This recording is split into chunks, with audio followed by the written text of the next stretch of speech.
I love my sister-in-law, but that didn't mean I'd let her walk all over me. I told my family. I always treated her like a sister, stood by her side through everything, yet when she tried to take what was rightfully mine, I refused. She played the victim, turning everyone against me, but then my loved ones finally saw the truth and she regretted everything. I've finally reached a breaking point. I can't keep going like this. I've been in love with this woman for years now, and I don't know whether to let go or take a chance and see if there's something real between us. I met my ex-wife, her sister, when I was 23, and things moved fast. By 26, we were married with a son and daughter. But just a few months into our marriage, she had an affair. What made it worse was that the man she cheated with introduced her to heroin. When I confronted her, she promised to get help, but instead, she disappeared in the middle of the night. That was 4 years ago. The last I heard, she was still with that guy, homeless somewhere in Las Vegas. I don't know if that's true, but I've been too focused on raising my kids to track her down, and honestly, I have no desire to after everything she put us through. I divorced her in absentia, but I remained close with my in-laws. My kids spend weekends with their grandparents, and they still treat me like family. I attend holiday gatherings, and for the most part, everyone has moved on. We don't mention my ex to avoid upsetting the kids. My son, now 9, took her abandonment the hardest. When he was around 5 or 6, she became verbally abusive toward him, and he's still struggling with the impact of her leaving.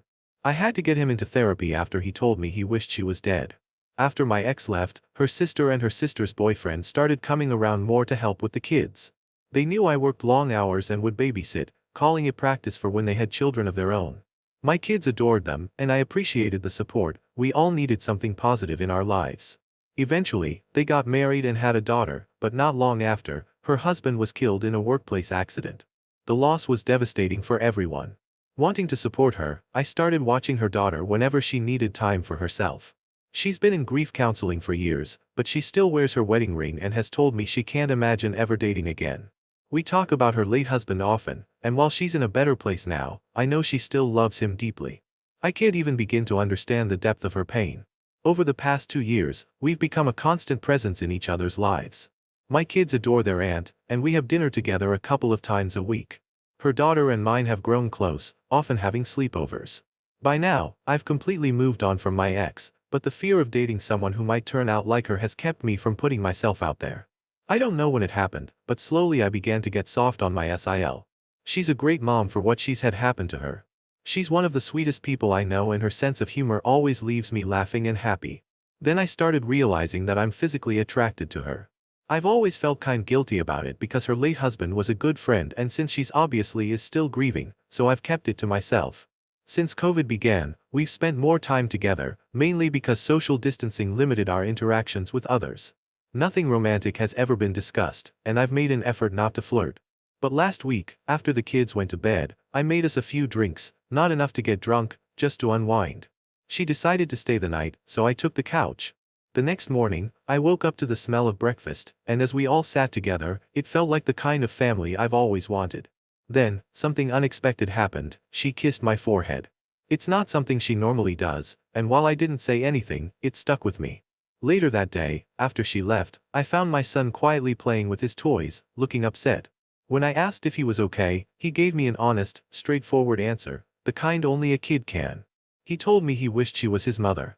I sat down with him and asked why he felt that way. He gave me a whole list of reasons. She's kind to him, never yells, spends time with him at his grandparents' house, and even draws pictures with him, something I didn't even know they did together. By the time he finished, my feelings for her, which were already strong, only deepened. When I dropped the kids off at their grandparents' house, I tried to get a sense of how they might feel about the idea of us being together. I joked about how she and I sometimes act like a married couple, but instead of laughing, they seemed distant, polite but reserved. Either they know something, or they don't approve. It's becoming impossible to ignore my feelings or pretend they don't exist. I'm in love with her. I either have to bury these emotions and figure out a way to move on, or I need to find the right way to navigate the situation and tell her how I feel. If anyone has advice on how to approach a widow, especially one who was married to a friend, with this kind of conversation, I could really use some guidance. TLDR, after my divorce from her sister and the tragic loss of her husband, my SIL and I became close. She's amazing with my kids. I love her, but I don't know how to move forward. Update. First off, I want to thank everyone who gave me advice on how to approach the situation and what I could say to my former SIL. Here's what ended up happening.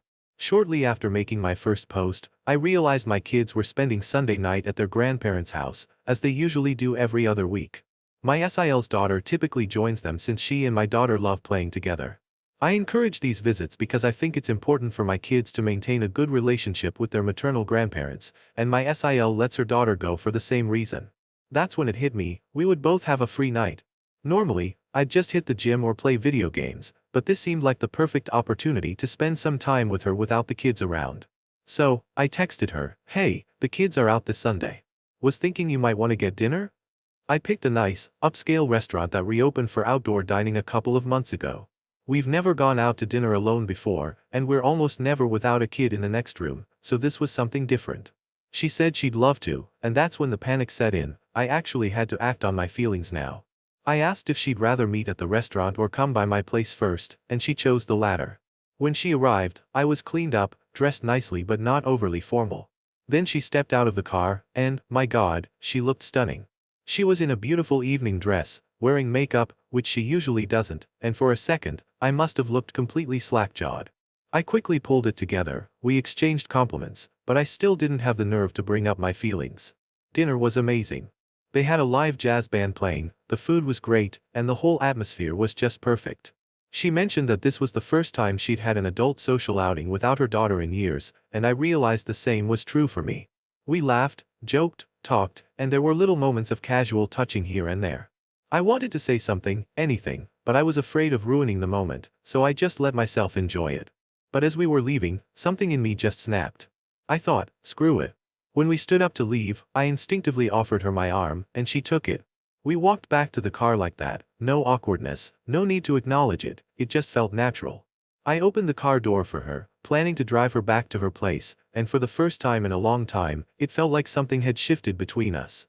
As I open the door, she stops me. Looking sort of nervous, she just outright tells me to stop and that she wants to kiss me. There was no alcohol at dinner, so this is all her. So I pull her in and we kiss. I can barely describe how wonderful it felt to finally touch her. Well, the kissing goes on outside this restaurant with her leaned against my car for at least a half an hour. When we finally break, we share a few more dreamy looks before we get in the car and drive back to my place. She's holding my hand as I'm driving. I don't think I've ever been happier.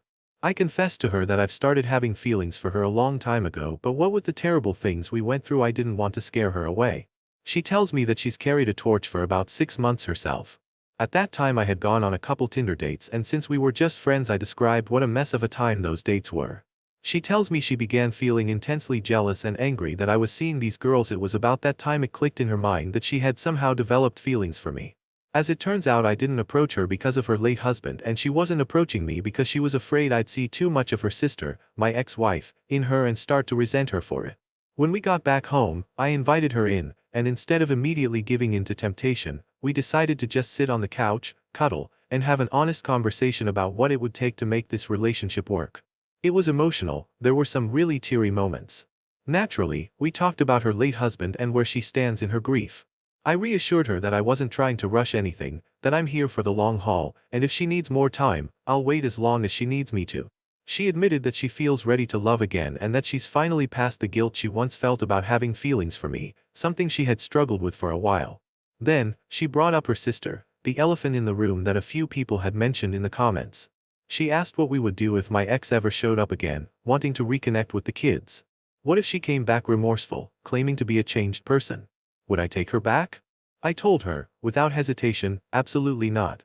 I've made peace with what happened, and I can forgive my ex for cheating on me, but I will never forgive her for what she did to our son. Before everything fell apart, he was such a bright, happy kid, but after she started cheating, using, and lashing out at him, he changed.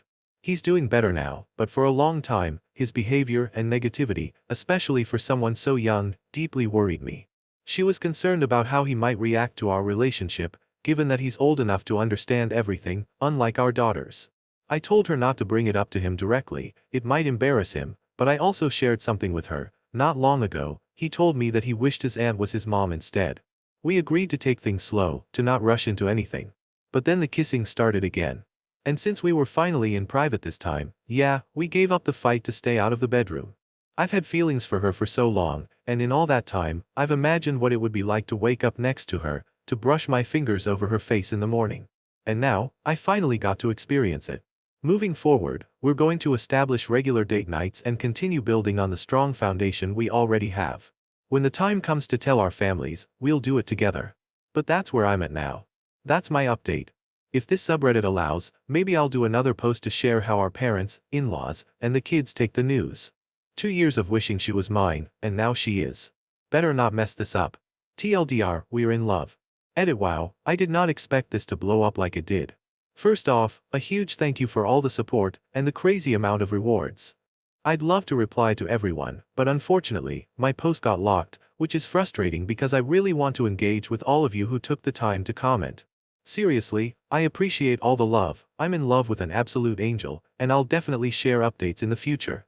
That said, does anyone know of a subreddit where I could post updates without the risk of it getting locked? I feel bad that so many people left messages, and I can't even respond or chat with them. I checked back and was like, holy hell, this blew up. I've got to get dinner ready and put the kids to bed, but if anyone has suggestions for a better place to post future updates, I'd really appreciate it. Update. Edit. I forgot to mention that I've decided to refer to my ex-wife as Jessica and my sister-in-law, whom I had been calling SIL, as Sylvia, just for fun. Well, we've told everyone, and overall, the reaction has been pretty positive. When our kids were with my in-laws, Sylvia and I went to visit my parents. They've met her a few times but don't know her well since our families didn't attend many mutual gatherings. They at least recognized her. My dad isn't the sentimental type, so I have no idea what he thinks, but my mom was supportive. She did ask, does Jess know? And we explained that I haven't spoken to her in 4 years, and Sylvia hasn't heard from her in 2. We'll cross that bridge when we get there. Other than that, my parents just seemed happy for me. Yesterday, we went to a small Labor Day gathering at my in-laws' place. We expected this to be a bit trickier since they're all also related to my ex. My parents kindly took the kids to the zoo for the afternoon, with ice cream, too, so it was just Sylvia and me. When we arrived, everyone immediately asked where the kids were. It felt like the universe was telling me don't do this, but I took Sylvia's hand, and we explained that we had left the kids with my parents because we wanted to officially announce that we're now a couple. It wasn't a huge crowd, maybe 8 people, but it felt like I was making an announcement to an entire stadium. The reaction was surprisingly warm. Several of Sylvia's aunts were thrilled and even gave us hugs. At first, no one even mentioned Jessica. They were just happy because they had assumed Sylvia would never date again. The only issue came from my mother-in-law, who smugly told the group that she already knew because I always gave Sylvia puppy dog eyes and that Sylvia wouldn't stop talking about me. She asked how long we had been secretly dating, and when I said only a week, she scoffed, saying that starting a relationship with lies wasn't a great idea. She even jokingly accused us of sneaking off together at a pool party in June to smooch. After the party, Sylvia's parents pulled us aside. They wanted to know how serious we were and, like my mom, asked if Jessica knew. When I said no and pointed out that her opinion shouldn't matter since she abandoned her family 4 years ago, they admitted they'd feel more comfortable if I told Jessica myself. Their concern? They're terrified that if Jessica returns sober and tries to make amends, only to find out I'm now in love with her younger sister, she might relapse. It sounded like they knew something I didn't, and turns out, they did. Jessica has been calling and talking to them for the past year, and they never told me. I was furious that they kept this from me. Sylvia was just as upset, especially since, in all that time, Jessica never once reached out to her after her husband's death.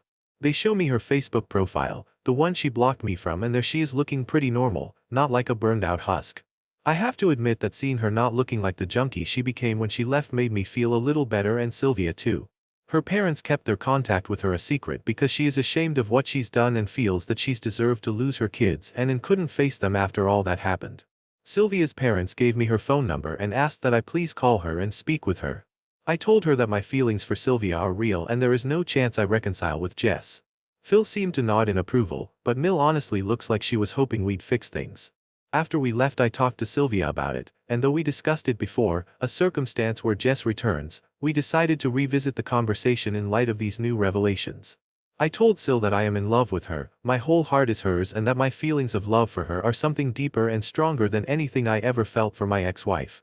She ends up crying from the stress of the situation, anger with her parents for keeping secrets, and anger with her sister for not calling her or offering condolences at all after her husband's death. She then admits that she is afraid I might leave her if her sister returns, and I assure her this will never happen.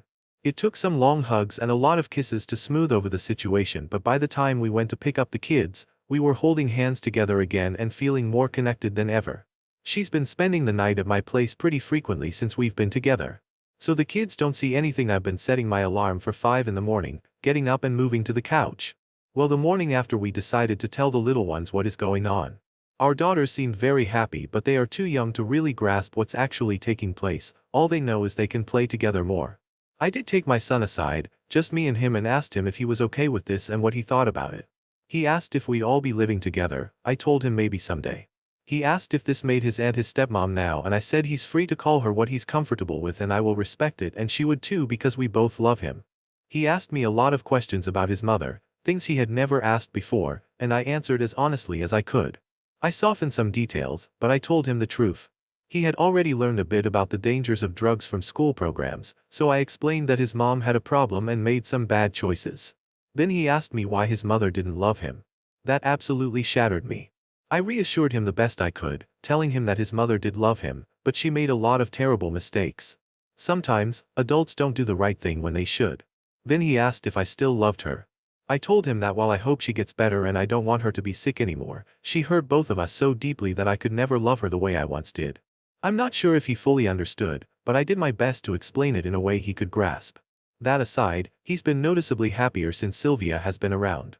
He's more outgoing, less withdrawn, and constantly trying to impress her in the same way I used to with my own mom when I was a kid. Of course, I still have that dreaded phone call with my ex looming over me. But having Sylvia here, being able to hold her, kiss her, and just be with her, has brought back a joy I didn't even realize I had been missing for years. We've been caught up in all the sweet, young love moments. She leaves little love notes and poems in my lunchbox at work, and I surprised her with flowers at her office. Apparently, some of her coworkers had been encouraging her to ask me out for months, so I figured the flowers would be both a sweet gesture for her and a playful thank you to them. To everyone who commented or messaged me after my first and second posts, thank you. Your words really helped me build up the courage to finally confess to her. TLDR. Sylvia's family accepted our relationship, though some have reservations. My family took it in stride. Our kids are happy with the arrangement. Now, for the first time in 4 years, I have to face my ex-wife. Update. People have been asking me for an update for a couple of months now, so I figured it was finally time to sit down and write one. What you're about to read is actually a comment I wrote last week. I'm just copying and pasting it because it sums things up pretty well. It covers how the phone call with my ex-wife went and a few other updates. So, I did end up talking to her back in September. I had been meaning to write an update, but life got hectic. At one point, I actually wrote a 10-paragraph update, but then my laptop crashed, and I lost everything, which kind of killed my motivation. Anyway, my ex-wife is in a much better place now. She's been in recovery and is currently 8 months clean. She finally opened up about the details of the affair, how everything happened, and how she got into drugs. It wasn't exactly something I wanted to hear, but she's trying to get her life together, and as much as I dislike what she did to me and the kids, I do want her to stay healthy. I probably shouldn't, but I still worry about her sometimes. At some point in the conversation, I told her about Sylvia and me. She was completely dumbfounded. When we first met, she was 19, and Sylvia was only 14, so in her mind, she always saw Sylvia as a kid in relation to me. To be fair, I used to refer to Sylvia as her kid sister too. But once she processed the fact that Sylvia is a fully grown woman who was married and had a child, she dropped the creep hints. She did ask if I had feelings for Sylvia while we were married, and I shut that down immediately. We also talked about the kids. She was really emotional, regretful, and crying throughout most of it. She kept saying she didn't know how she'd ever be able to face them again. I wanted to say something reassuring, but at the same time, I didn't want to give her any false hope that I'd just let her back into their lives. I'll be cordial, maybe even friendly, but I'm not going to be naive. She and Sylvia had a long conversation too. I didn't intentionally eavesdrop, but from what I overheard and what Sylvia told me, they mostly talked about Sylvia's late husband. Apparently, my ex had been arrested that same week for a breaking and entering charge and spent time in jail. She didn't even know Sylvia's husband had passed until weeks after the funeral, and by then, she felt like reaching out would have only made things worse. All things considered, the conversation went about as well as it could have. As for life now, Sylvia, the 3 kids, and I have been spending almost every day together, and I haven't been this happy in years. My son and daughter are loving all the motherly attention they're getting, and I've really enjoyed getting to know my little niece better. Life is good. Busy, but really good. Thanks for asking. Honestly, I might just copy and paste this as my update, lol. That said, nothing has really changed in the week since I wrote this. If anyone has any questions or comments, I'll answer when I can, but with work ramping up for the season, I don't have as much time to be online as I did when I first posted. I'm just so glad I took the chance with Sylvia. I love her so much. I had gone so long without a romantic partner that I forgot what it felt like to be in love or to feel loved. Now that I remember, it's shocking how I didn't realize just how alone and miserable I was. I mean, for Christ's sake, we played Scrabble last night, and for some reason, it made me ridiculously happy, lol. Update. It's been almost a year since my former sister-in-law, Sylvia, and I decided to start dating. For those unfamiliar with the backstory, here's a quick summary. I have 2 children and was married to her sister, my ex-wife. That marriage ended due to a combination of infidelity, drug abuse, and child neglect. My ex eventually left the state with her new partner. However, I remained on good terms with her family, as they all supported me. Sylvia and her late husband were especially close to me, but tragically, he passed away in a workplace accident. Over the years, Sylvia and I grew even closer, our daughters are best friends, and eventually, our bond turned into something deeper. Now, a year later, we're living together, and I couldn't be happier. We're also looking for a new home together. Our children are thriving in a stable environment with both of us parenting them. Our daughters now call each other sisters, and my son is treated the same way. They function like any other siblings. It's been interesting to see how my son adapts. When talking to his friends or teachers, he calls Sylvia mom, but when speaking directly to her, he still calls her auntie. The same goes for our daughters referring to me as uncle. It confuses some people we meet, but it always makes for an interesting story. We haven't had much contact with my ex-wife since my last update, though from what we hear, she's doing better. She has a steady job, a boyfriend, and has remained clean. I don't like the thought of her re-entering our children's lives, but if she continues on this positive path, it will be harder for me to deny visitation, both legally and morally, if she ever seeks it. Neither Sylvia nor I are looking forward to that possibility, but for now, it's not something we have to worry about. Her parents have also stopped pushing for my ex to be involved in our lives, which was a concern for us. The kids still spend weekends with them, just as my 2 always did, so Sylvia and I get some alone time on Friday nights and most of Saturday. It's been great for our relationship, allowing us to go on dates and enjoy time together. Our mutual friends were surprised when we first got together, but they've been incredibly supportive. They try to avoid mentioning my ex, though occasionally, she comes up in conversation. Overall, everyone is just happy that Sylvia and I found happiness together. One part of the family I haven't talked much about is Sylvia's late husband's side. As expected, his family remains a big part of our lives, and his parents are very supportive.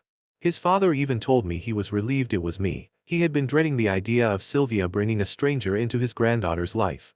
Although we haven't had many gatherings due to COVID, the few we've had have always included them, and they always will. Speaking of her late husband, Sylvia and I have had many deep conversations about our emotions. She even invited me to one of her therapy sessions. Despite the incredible love we share, his memory and presence will always be part of her life, and I fully respect that. She made the personal decision to remove her wedding ring, which was understandably emotional. I told her she didn't have to. If we ever get married, she has 2 hands. After that, she decided to wear it on a necklace instead. She wears an engagement ring now. There's no over-the-top story about the proposal, no grand public spectacle, but there were plenty of tears, hugs, and kisses. If anyone has questions, I'd be happy to answer them. Thank you all for your kind words and encouragement.